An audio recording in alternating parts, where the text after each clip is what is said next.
કચ્છી ભાનુશાલી સમાજના બાળકોમાં સદવિચારોનું સિંચન થાય અને સમાજમાં જાગૃતિ આવે તેવા ઉમદા હેતુથી પૂજ્ય ગુરુવર હરિદાસજી મહારાજની પ્રેરણાથી સમાજની બહેનો દ્વારા ઓધવરામ સંસ્કાર કેન્દ્રનો પ્રારંભ કરી એક પ્રશંસનીય પહેલ કરવામાં આવી છે।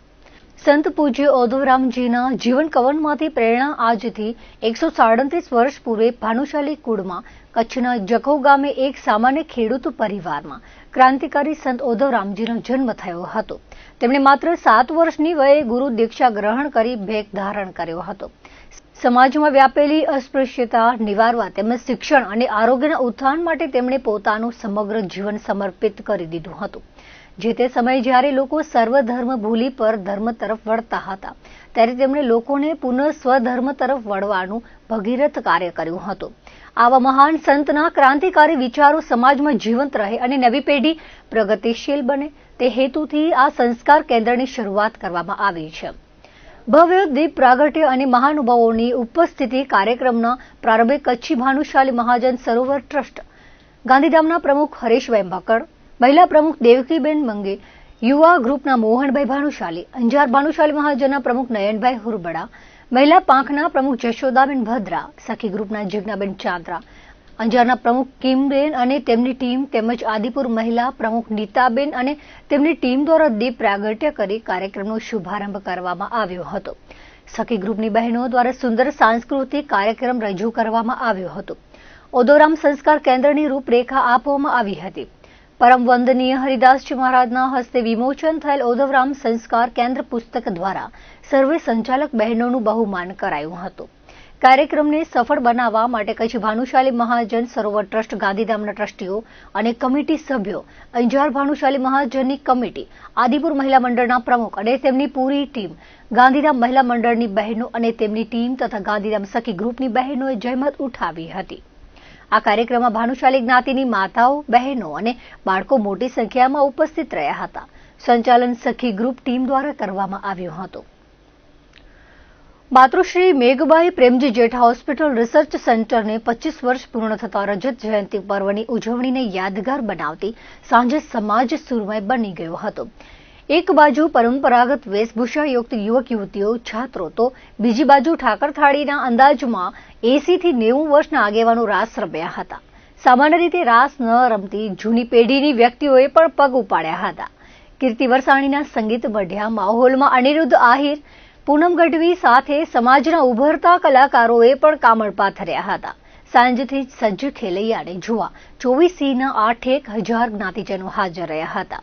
સંગીત સંધ્યામાં મોટી સંખ્યામાં જોડાતા એક તબક્કે રમવા માટે જગ્યા ટૂંકી પડી હતી। આસપાસની બિલ્ડિંગો રોશનીથી શણગારાઈ હતી તો મુખ્ય કલાકાર મંચ રંગબેરંગી લાઇટોથી જગમગ્યો હતો।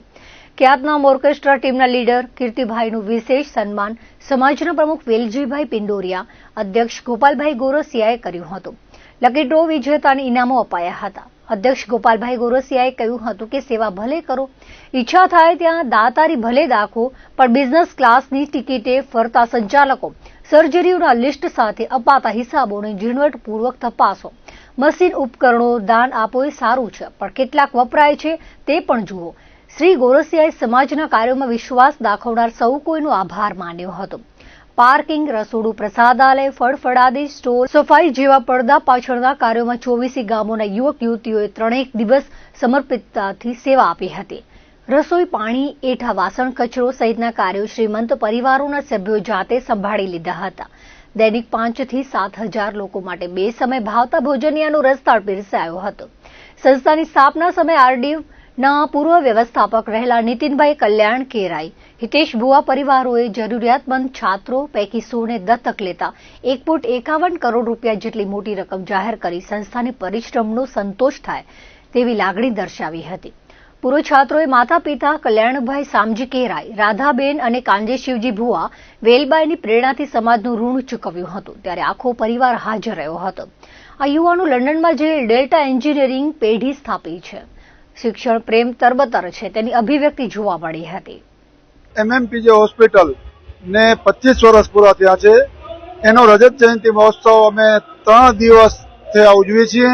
એનો આજે છેલ્લો દિવસ છે અને દેશ વિદેશના લગભગ વિદેશથી 3 થી 4,000 મહેમાનો આવ્યા છે અને અમારા લેવા પટેલ સમાજના ગામોમાંથી આજે 15,000 માણસો આવ્યા હતા અને ખૂબ સારો ઉત્સવ થયો.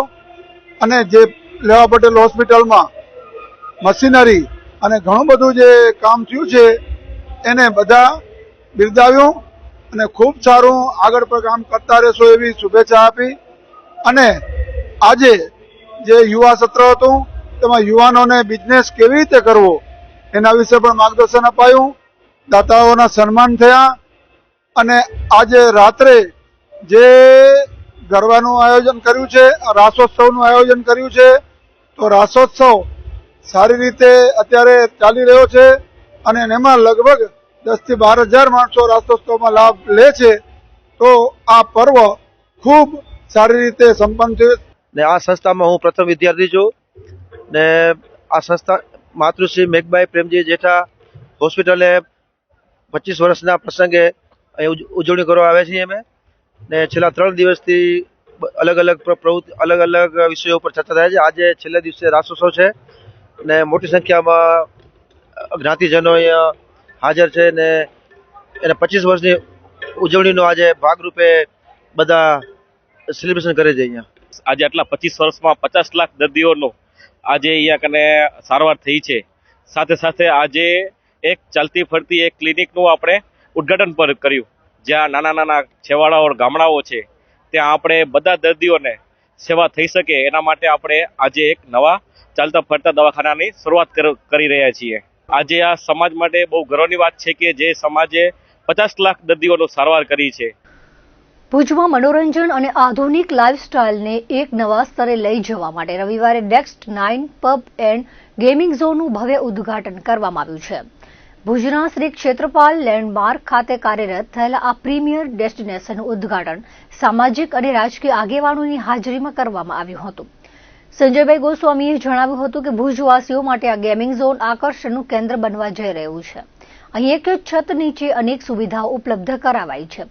પ્રોફેશનલ લેન્સ સાથેની બોલિંગ એલી, અત્યાધુનિક વર્ચ્યુઅલ રિયાલિટી ઝોન અને 5D સિનેમા યુવાનો અને બાળકોમાં રોમાંચ જગાવશે. ઉપરાંત બાળકો માટે સુરક્ષિત સોફ્ટ પ્લે એરિયા પણ બનાવવામાં આવ્યો છે. ખાણીપીણીના શોખીનો માટે અહીં સિગ્નેચર બેવરેજીસ સાથેનો કેફે અને મોકટેલ બાર તેમજ તારાની છત્રછાયામાં બેસીને ભોજન માણી શકાય તેવું સુંદર રૂફટોપ ડાઇનિંગ પણ તૈયાર કરવામાં આવ્યું છે. લાઇવ ડીજે અને ડાન્સ ફ્લોર આ સ્થળને મનોરંજનની દ્રષ્ટિએ સંપૂર્ણ બનાવે છે. ભુજમાં આ પ્રકારના આધુનિક ગેમિંગ અને ફૂડ ઝોન શરૂ થવાથી સ્થાનિક પ્રવાસન અને વાણિજ્ય ક્ષેત્રે નવી ગતિ જોવા મળશે. કાર્યક્રમમાં સરકારી વકીલ કલ્પેશ ગોસ્વામી, બીએમ ઓટોના રાજુભાઈ રામચંદાણી સહિત અનેક અગ્રણીઓ ઉપસ્થિત રહ્યા હતા. ઉદ્ઘાટન પ્રસંગે મોટી સંખ્યામાં સ્નેહી પરિવારજનો અને શુભેચ્છક મિત્ર વર્તુળો હાજર રહ્યા હતા. સંચાલકો દ્વારા ઉપસ્થિત તમામ આમંત્રિત મહેમાનોનું પ્રસંગોચિત સ્વાગત કરાયું હતું. કચ્છ માટે આજે તારીખ 28ના રોજ અમે લોકો એક અદ્ભુત જેને કહી શકીએ કે જે ફર્સ્ટ એવર એક્સપિરિયન્સ અહીંયા આજથી ઓપન મૂક્યું છે. ખાસ કરીને બોલિંગ ગેમ જે અહીંયા બહુ જ લેકિંગ હતું, બહુ જ મિસિંગ હતું કે માણસોને જોઈએ છે. 5D સિનેમા છે, VR ગેમનું એક્સપિરિયન્સ છે, નાના છોકરાઓ કિડ્સ માટે સોફ્ટ પ્લે એરિયા છે, એનાથી વધારે લાઈવ ડીજે છે જે બહુ ડિમાન્ડિંગ હતું કે અહીંયા જોઈએ જ છે. પ્લસમાં કિડ્સ માટે સોફ્ટ પ્લે એરિયા છે, રૂફટોપ ડાઇનિંગનો એક બહુ જ અદ્ભુત એક્સપિરિયન્સ મળશે અહીંયા. પ્લસમાં મોકટેલ બાર છે, એટલે લગભગ સુધી ફૂલ પેકેજ છે કસ્ટમર્સ માટે. તો બધાને આજે કચ્છ ઉદયના માધ્યમથી બધાને ઇન્વિટેશન આપું છું, આવો એન્જોય કરો. કચ્છની જનતા સમક્ષ એક બહુ સરસ નજરાણું મૂક્યું છે. 3 જનરેશનને કવર કરતું એમનું આજે જે આ કોન્સેપ્ટ છે એ કોન્સેપ્ટ ભાઈ શ્રી રસિકભાઈ અને સંજયભાઈએ જે આખું એક યુથને અને કચ્છની જનતાને ટેસ્ટ, ફન અને ગેમિંગની અંદર જે નવું આપવાનો પ્રયાસ કર્યો છે એ કચ્છની જનતા માટે ખુલ્લું મૂકતા જે હર્ષની લાગણી અનુભવું છું. નેક્સ્ટ 9ની આખી ટીમને હું ખૂબ અભિનંદન અને શુભેચ્છા આપું છું. કચ્છની સ્વાદપ્રિય જનતા અને સાથે કચ્છની શોખીન જનતા અને જે કચ્છનું યુથ છે કે જેમને એક જ જગ્યાએ બોલિંગ છે, થિયેટર છે, એમના ટેસ્ટની અત્યારની જે ટ્રેન્ડિંગમાં ચાલે છે એવી મોકટેલ સાથે અને એ પ્લેટફોર્મ જે એમણે પૂરું પાડ્યું છે એ ખરેખર કચ્છની જનતાને અને સ્પેશિયલી ભુજ અને સરાઉન્ડિંગ જનતાને ખૂબ આનો યુથને લાભ મળશે એવી હું એમને અભિનંદન અને શુભેચ્છાઓ પાઠવું છું. કચ્છ જિલ્લા કોંગ્રેસ સમિતિ દ્વારા ભુજની વિરામ હોટલ ખાતે આયોજિત કારોબારી બેઠક યોજાઈ હતી, જેમાં આગામી સ્થાનિક સ્વરાજ્યની ચૂંટણીઓ માટે વિજયનો મંત્ર ફૂંકવામાં આવ્યો હતો. જિલ્લા પ્રમુખ વી.કે. હુંબલે પક્ષના સ્થાપના દિન નિમિત્તે કાર્યકરોને શુભેચ્છા પાઠવી મહિલાઓ, ખેડૂતો અને યુવાનોના પ્રશ્નો તેમજ નર્મદાના નીર અને કાયદો વ્યવસ્થા જોવા મુદ્દે સરકાર સામે લડત ચલાવવા આહવાન કર્યું હતું. બેઠકમાં ખેડૂતોના હિતમાં મહત્વના ઠરાવો પસાર કરાયા હતા, જેમાં વીજ લાઇન બાબતે ખેડૂતોને બજાર ભાવથી 4 ગણું વળતર આપવા, ખેડૂતોના 3 લાખ રૂપિયા સુધીના દેવા માફ કરવા અને 5 લાખ સુધીનું વ્યાજ મુક્ત ધિરાણ આપવાની માંગણી કરવામાં આવી હતી. ઉપરાંત જિલ્લામાં વ્યાપ્ત ભ્રષ્ટાચાર, ડ્રગ્સ અને દારૂના દૂષણ સામે કડક કાર્યવાહી કરવા રાજ્ય સરકાર અને પોલીસ તંત્ર પાસે માંગણી કરાઈ હતી. કાર્યક્રમમાં પક્ષ દ્વારા જાન્યુઆરીના પ્રથમ સપ્તાહથી જનસંપર્ક અભિયાન હેઠળ ખાટલા બેઠકો અને જનસંમેલનો યોજવાનું પણ નક્કી કરાયું છે. પક્ષનો સ્થાપના દિવસ 141મો હતો, એટલે દરેક તાલુકા મથકોએ પર અમે ધ્વજવંદન કર્યું, એટલે ક્યાંક તાલુકા મથકે રોકાઈ પણ ગયા છે કાર્યકરો. પરંતુ આજે મૂળ અમારો વિસ્તૃત કારોબારીનો હેતુ અને ઉદ્દેશ એવો છે કે આવનારી તાલુકા પંચાયત, જિલ્લા પંચાયત, નગરપાલિકાની ચૂંટણીઓ માટેની તૈયારીઓ એમની પોતાની જવાબદારી સમજે, લોકોની વચ્ચે જાય. આ સરકારમાં જે ખેડૂતો અત્યારે માની લો પાયમાલ છે, યુવાનો બેરોજગાર છે, ડ્રગ્સ અને દારૂનું ખૂબ વેચાણ થઈ રહ્યું છે. અત્યારે આપ જોઈ રહ્યા છો ખેડૂતોને પૂરતું એનો વીજ ટાવર કે વીજ લાઈનો હોય એમાં વળતર મળતું નથી. ઉદ્યોગપતિઓ અત્યારે હાવી થઈ ગયા છે કચ્છ જિલ્લામાં. આપણું જમીન જે છે એ જમીનો પર ધીરે ધીરે બધા ઉદ્યોગોને અપાતી જાય છે. આમ આદમી માટે કાંઈ નથી, કચ્છ માટે કાંઈ નથી બચ્યું. પહેલા કોંગ્રેસની વખતે ગરીબ માણસોને સાથળીમાં જમીનો અપાતી, 100 ચોરસવાના પ્લોટો અપાતા. આ સરકારે બધું બંધ કરી નાખ્યું. માત્ર ઉદ્યોગપતિઓની ચિંતા કરે છે, ગરીબોની કોઈ ચિંતા કરતું નથી. અત્યારે અમે એ મુદ્દાઓ લઈને ગામડામાં જવાના છે કે તમારા દરેક ગામોગામ અત્યારે લોકો ખૂબ હેરાન પરેશાન છે અને વિકાસના નામે બણગા ફૂંકે છે આ તમારા ચૂંટાયેલા પ્રતિનિધિઓ. પર કોઈ જે મુખ્ય પ્રશ્નો છે, ખેડૂતોના પ્રશ્નો છે, એના માટે કોઈ બોલતું નથી.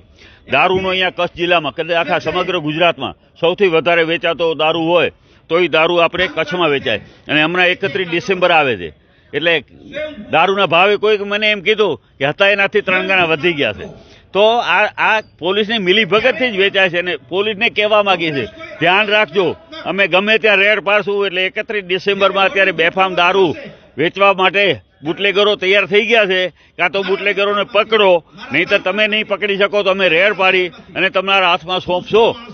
તો દર્શક મિત્રો, આ હતા અત્યાર સુધીના કચ્છ ટીવી સમાચાર. ફરી મળીશું નવા સમાચારો સાથે, નવી અપડેટ સાથે. ત્યાં સુધી મને રજા આપશો. નમસ્કાર.